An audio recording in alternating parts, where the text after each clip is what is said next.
नमस्कार, मैं हूं आपके साथ प्रीति और आप देख रहे हैं बिहार न्यूज। औरंगाबाद में नगर पालिका आम निर्वाचन 2022 को लेकर जिलाधिकारी सौरभ जोरवाल ने प्रेस वार्ता की। इस दौरान उन्होंने बताया कि औरंगाबाद जिले में 5 जगहों पर चुनाव होने हैं, जिसमें औरंगाबाद अंतर्गत नगर परिषद का चुनाव होना है, जबकि रफीगंज, बारूण, देव और नवीनगर अंतर्गत नगर पंचायत का चुनाव होना है। वहीं इन जगहों पर आदर्श आचार संहिता लागू कर दी गई है। नामांकन प्रक्रिया भी शुरू है। नामांकन तिथि 10 सितंबर से 19 सितंबर निर्धारित की गई है। 14 वार्ड है, 28 बूथ है। बारूण में जो नया बना है 11 वार्ड है और 13 बूथ है। इसी प्रकार देव में भी 11 वार्ड है और 13 बूथ है। जो मतदाता है वो औरंगाबाद में 95,599 है, रफीगंज में 28,424 है, नवीनगर में 19,457 है, बारूण में 10,097 है और देव में 9,777 है। इस बार जो आरक्षण है मुख्य पार्षद और उप मुख्य पार्षद का, उसकी भी जानकारी आपको दी गई थी। नगर परिषद क्षेत्र के दोनों पद पिछड़ा वर्ग अन्य के लिए आरक्षित हैं। रफीगंज के मुख्य पार्षद का पद पिछड़ा वर्ग के लिए आरक्षित है और उप मुख्य पार्षद का पद जो है वो महिला पिछड़ा वर्ग के लिए आरक्षित है। नवीनगर का मुख्य पार्षद का पद अनारक्षित महिला के लिए आरक्षित है और उप मुख्य पार्षद का पद अनुसूचित जाति के लिए आरक्षित है। नगर पंचायत बारूण का अनारक्षित के लिए अनारक्षित है और नगर पंचायत का उप मुख्य पार्षद भी अनारक्षित है। इसी प्रकार देव का भी दोनों पद अनारक्षित है। और अंतिम रूप से सूची का प्रकाशन और प्रति का आवंटन 25 तारीख तक हम लोगों को करना है। हमारे सभी चुनाव एक ही फेज में होने वाले हैं। अब मतदान की तिथि हमारी 10 तारीख है, 10 अक्टूबर। सीतामढ़ी में एक कलयुगी बेटे ने महज कुछ पैसे की खातिर अपनी मां की निर्मम हत्या कर दी। सीतामढ़ी के मेहसौल ओपी क्षेत्र के राजोपट्टी मोहल्ले में एक महिला की हत्या कर दिए जाने का मामला सामने आया है। मृतका की पहचान वीणा देवी के रूप में की गई है। बताया जा रहा है कि बीती रात बेटे से पैसे को लेकर विवाद हुआ था, जिससे गुस्साए बेटे ने मां की हत्या कर दी। स्थानीय लोगों के द्वारा आरोपी बेटे को पकड़ लिया गया। दोपहर में झगड़ा दुकाने में किससे झगड़ा किया सड़क की बदहाली को लेकर शिवहर में स्थानीय लोगों का गुस्सा प्रशासन और सरकार को लेकर फूट पड़ा। जहां सड़क की बदहाल स्थिति को लेकर बड़ी संख्या में ग्रामीणों ने सड़क जाम कर प्रशासन के खिलाफ जमकर नारेबाजी की। इतना ही नहीं, लोगों ने बांस बल्ला लगाकर सड़क को जाम कर दिया। मौके पर स्थानीय प्रशासन की टीम पहुंची और लोगों को समझाने का काम किया। करीब प्रतिदिन 4-5 गाड़ी से कलेक्टर साहब भी जाते हैं, जिलाधिकारी महोदय, एसपी साहब जाते हैं, दरोगा जी जाते हैं, बैठे रहते हैं गाड़ी में। या रोड के दशा देखिए, गाड़ी छोड़िए पैदल चलना मुश्किल है। मोटरसाइकिल वाले को क्या दशा हुआ है, कितना औरत का कपार फूट गया है, चूड़ी फूट गया है, लाठी फूट गया है, बच्चे का गोड़ टूट गया है, पैदल चलना मुश्किल है। टोटल घूस खाने वाला है, क्या करेगा? आता है सब अफसर तो इसी होके जाता है, आता है क्या करता है, नहीं देखता है। उसको गाड़ी नहीं जा रही है, नहीं आ रही है। ग्रामीणों ने बंद किया, क्या कारण है? ग्रामीण लोग रोड जाम किए, रास्ता बहुत खराब है, रास्ता बनना चाहिए। लोग को काफी कठिनाई होते हैं। इसमें आपकी क्या? देखिए, इस रोड का ऑलरेडी इसमें टेंडर हो चुका है, प्रोसेस में है। ये बहुत जल्द ही ये रोड बन जाएगा। ग्रामीणों से क्या मांग करते हैं आप? इन लोगों का मांग है कि रोड को जल्द से बनवाया जाए। हम लोग यही कहें, आश्वासन हम लोग में विनती करते हैं कि आज आप लोग रोड को खाली कीजिए और हम लोग एक प्रतिनिधि तौर पे बात करना चाहेंगे कि आप लोग 5-6 मेंबर्स को लेकर के हम लोग जिला में कल सर से बात करवाएंगे। इसमें उस पर डिस्कशन पूरा हो जाएगी, कब तक लमसम समय में बन जाएगा। नेपाल के जल अधिग्रहण क्षेत्र में भारी बारिश के कारण सीतामढ़ी के परिहार प्रखंड से गुजरने वाली मरहा और हरदी नदी के जलस्तर में अचानक बढ़ोतरी हो गई, जिसके कारण सैकड़ों लोगों के घरों में बाढ़ का पानी प्रवेश कर गया है। परवाहा लालबंदी पथ में लहुरिया में सड़क पर पानी का तेज बहाव हो रहा है, जिसके कारण लोगों को आवागमन में परेशानियों का सामना करना पड़ रहा है। नुकसान तो बहुत है सर, पानी हिल के आना जाना पड़ता है, घर उर सब गिर गया हुआ है,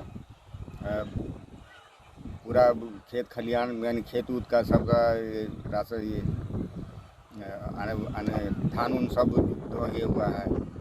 अच्छा, आप लोग को प्रशासन की तरफ से कोई मदद मिलता है कि नहीं? कोई मदद नहीं मिलता है सर। कितना दिन इतना पानी रहता है? सर बहुत दिन पानी रहता है, लमसम 1-2 महीना पानी रहता है। तो पानी हेल के आप लोग आते जाते? पानी हेल के हम लोग आते जाते हैं। ये जो पानी आता है कई दिन से पानी है? ये पानी तो हफ्ता से लग गया, आया नहीं था शुरू से पानी है ही। क्या आपके साथ क्या परेशानी है? परेशानी यही है जो घर में पानी पड़ता है, बाल बच्चा दाखिल होता है, तकलीफ होता है, हम लोग को भी तकलीफ, खाने पीने में सब कुछ तकलीफ है। रहने के लिए घर नहीं है? नहीं जो है तो यही है। कौन घर है? यही घर है, यही घर है। खबर रोहतास जिले से है, जहां शिवसागर में ममता को शर्मसार करने वाली एक खबर सामने आई है। बताया जा रहा है कि प्रसव के बाद एक महिला अपने नवजात बच्चे को छोड़कर फरार हो गई। इस संबंध में प्राथमिक स्वास्थ्य केंद्र के चिकित्सक ने पुलिस को सूचना दी है।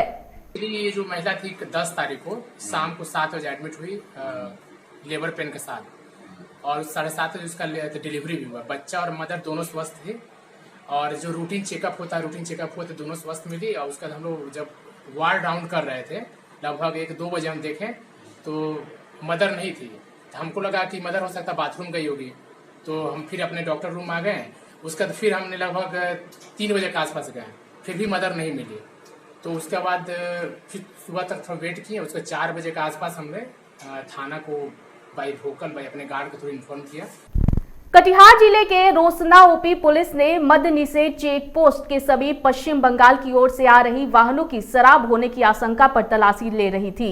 इसी दौरान पश्चिम बंगाल की ओर से एक स्कूटी पर सवार होकर 2 व्यक्ति आ रहे थे। उक्त स्कूटी पर सवार व्यक्ति को रोसना ओपी प्रभारी राजेश कुमार के द्वारा रुकने का इशारा किया गया। उक्त स्कूटी सवार व्यक्ति ने पुलिस की इशारा को देख स्कूटी की रफ्तार तीव्र कर दी। इसी दौरान ओपी प्रभारी ने स्कूटी पर सवार व्यक्ति को धर दबोचा। स्कूटी चालक ने पुलिस के भय से स्कूटी छोड़कर महानंदा नदी में छलांग लगा दी। महानंदा में छलांग लगाए व्यक्ति लापता है। उक्त व्यक्ति की खोजबीन एसडीआरएफ की टीम कर रही है। पता चला कि कल शाम 5 बजे चेक पोस्ट पर 2 व्यक्ति बंगाल की ओर से आ रहा था, जहां चेक पोस्ट में पुलिस तैनात था। उन्होंने जब कोशिश किया रोकने का तो एक व्यक्ति तो रुका और दूसरा पुलिस के भय से महानंदा नदी में छलांग लगा दिया। कल लगभग 3-3:30 बजे का यह घटना है, और पुलिस रोसना ओपी के जो प्रभारी हैं राजेश कुमार के नेतृत्व में यहाँ छापामारी अभियान किया जा रहा था। मैं आपको बता दूं कि जब चेक पोस्ट वहाँ है तो बीच पुल पे रोक के जांच कर रहे हैं, कोई विषय ही नहीं है, आप चेक पोस्ट पे जांच कीजिए। बीच पुल पे रोक के कल 2 ठो जो आ रहे थे मोटरसाइकिल से, और उनको रोका गया, उससे शराब पीने की पुष्टि हुई उसको, तो उसको साथ मारपीट किया गया, जिसके वो जान बचाने के लिए वो लोग भागने लगे। तो पुलिस के द्वारा बीच पुल पे घेर लिया गया राजेश कुमार ओपी प्रभारी के नेतृत्व में, और जिसके जवाब में जब वो भाग रहा था तो पुलिस के द्वारा ओपी प्रभारी के द्वारा यह किया गया कि तुम रुक जाओ, नहीं तो मैं तुम्हें गोली मार दूंगा। तो अब मरता क्या न करता, वो बेचारा वो छलांग मार दिया, और अभी तक उसकी लाश बरामद नहीं हुई है। अररिया नेपाल के जल अधिग्रहण क्षेत्र में लगातार बारिश का असर सीमांचल के नदियों पर भी पड़ रहा है, जहां पानी की तेज बहाव अपने साथ घर मकान को भी बहा ले गई। अररिया के सिकटी में बहने वाली नदी नूना में फिर से उफान है। 12वीं बार उफनाई नूना नदी करीब दर्जनों घर को बहा ले गई, जिसके कारण सिकटी प्रखंड के कई ग्रामीण इलाकों में बाढ़ से हालात उत्पन्न हो गए हैं। ये सिकटी प्रखंड हुआ, परड़िया पंचायत हुआ, वार्ड नंबर 3 हुआ, सिंगिया गांव हुआ। ये जो 7 बार बाढ़ आ चुके, तांडव हो चुके हैं। कोई विधायक या कोई एमपी या कोई यहाँ का स्थानीय लोग या जिम्मेवार लोग या ब्लॉक से कोई नहीं आए हैं आज तक यहाँ देख रेख करने के लिए। सबको ऊंचा स्थान में भेज दिए हैं। कुछ आदमी हम लोग यहाँ हैं घर बचाने के लिए कि किस देखभाल करें कि मेरे सामने में कैसे घर जा रहा है, लेकिन आज तक कोई यहाँ काम का ध्यान नहीं दे रहे हैं, क्योंकि मुस्लिम क्षेत्र वार्ड पंचायत पड़ता है। 3 नंबर यहाँ कितने घर यहाँ पे जो बाढ़ से प्रभावित हुए हैं? बाढ़ से 40 घर प्रभावित हो गए हैं। कुछ घर बचा हुआ है अभी, कुछ मतलब ऐसे 2000 घर होगा। सीतामढ़ी जिले में बच्चा चोरी की अफवाह को लेकर इन दिनों निर्दोष लोगों की लगातार उग्र भीड़ के द्वारा पिटाई किए जाने का सिलसिला जारी है। सीतामढ़ी और शिवहर जिले में हाल के दिनों में कई ऐसी घटनाएं हुई हैं, जिसमें लोगों के द्वारा निर्दोष लोगों को बच्चा चोरी के आरोप में बेरहमी के साथ मारपीट की गई है। सीतामढ़ी के रुन्नी सैदपुर की यह तस्वीर है, जहां बच्चा चोरी के आरोप में एक शख्स की लोगों के द्वारा पिटाई की जा रही है। बच्चा चोरी का अफवाह इन दिनों इलाके में इतनी तेजी से फैल रहा है कि कि पुलिस प्रशासन भी इस मामले से पूरी तरीके से परेशान है। पितृपक्ष के तीसरे दिन गया के प्रेतशिला वेदी पर पिंडदान की जाती है। यहाँ प्रेत के नाम से पिंडदान करने की सदियों से परंपरा चली आ रही है। अकाल मृत्यु होने पर आत्मा भटकती है, उन्हीं आत्मा के शांति के लिए प्रेतशिला वेदी पर पिंडदान तर्पण की जाती है। पर्वत को प्रेतशिला के अलावा प्रेत पर्वत, प्रेतकला एवं प्रेतगिरी भी कहा जाता है। प्रेतशिला पहाड़ी की चोटी पर एक चट्टान है जिस पर ब्रह्मा, विष्णु और महेश की मूर्ति बनी है।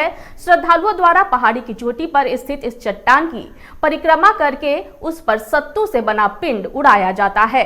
गति की प्राप्ति होती है। इस स्थान पे दो वेदी है, एक ब्रह्म कुंड जो आप तालाब देख रहे हैं, उस तालाब का नाम है ब्रह्म कुंड। ब्रह्मा भगवान ने यहाँ यज्ञ किए थे, इसके लिए इसका नाम पड़ा है ब्रह्म कुंड। जो आप पहाड़ देख रहे हैं वो जो चोटी दिख रही है वो है प्रेतशिला, ठीक है। तो ये जो तालाब था इसका उल्लेख वायु पुराण में किया गया है, एक घी का तालाब, ठीक है ना। और वो जो पहाड़ देख रहे हैं ऊपर में ब्रह्मा भगवान का अभी भी चरण है और 3 ठो सोने का लकीर है। वही यहाँ 3 प्रेत राज है, एक का नाम है राजस, एक का नाम है तामस और एक का नाम है सात। यहाँ पे पिंड देने से पितरों की मोक्ष की गति प्राप्ति होती है। विशेष करके लोग इस स्थान पे पिंड देने के लिए अकाल मृत्यु वाले लोग आते हैं। जो लोग मर जाते हैं जहर खा के, विष खा के, फांसी लगा के, कुआं में गिर के, एक्सीडेंट से, उनकी आयु भ्रमण करते हैं। इस स्थान पे पिंड देने से पितरों की मोक्ष गति की प्राप्ति। प्रेत का मंत्र विसर्जन का नाम मानते हैं। अच्छा, कहाँ तक आप पढ़ाई की है? हम 6 तक पढ़े। तब 6 क्लास में आपको इतना ज्ञान कैसे प्राप्त हुआ? ज्ञान प्राप्त है, हम लोग पंडित के ज्ञान अपने से आता है। अपने से आता है कि तो फिर पढ़ने की उम्र में आपको पैसे कमाने की आदत कहाँ से आ गई? 15 दिन के लिए आए, हम तो 6 में पढ़े, हम डेली जाते हैं। 15 दिन खाली नागा किए। तो आपको कौन 15 दिन के लिए यहाँ पे लगाया है? भैया लगाए। पितृपक्ष महासंगम मेला गया जी में 2 साल के बाद आयोजित हो गया। यहाँ पे श्रद्धालु लाखों हजारों की संख्या में यहाँ पे पहुँचे हैं पिंडदान तर्पण करने के लिए। और इस वक्त मैं गया के प्रेतशिला में मैं मौजूद हूँ। पितृपक्ष के तीसरे दिन प्रेतशिला में पिंडदान करने का महत्व है। यहाँ पे देखे चारों तरफ श्रद्धालु पिंडदान तर्पण करने के लिए यहाँ पे उपस्थित है और पिंडदान तर्पण कर रहे हैं। ऐसी मान्यता है यहाँ का, जो भी अकाल मृत्यु, जहर खाने या दुर्घटना या फिर डूब जाकर के मृत्यु होने से उनकी आत्मा जो भटकती है उनको शांत के लिए, मोक्ष प्राप्ति के लिए यहाँ पे पिंडदान तर्पण किया जाता है। यहाँ पे देखिए तो श्रद्धालु देश के कोने से हजारों हजार की संख्या में यहाँ पे पहुँचे हुए हैं, पितरों की पिंडदान कर रहे हैं। विप्लव कुमार, बिहार न्यूज, गया। इस वक्त की बुलेटिन में फिलहाल इतना ही। मुझे दीजिए इजाजत, लेकिन देखते रहें बिहार न्यूज। नमस्कार।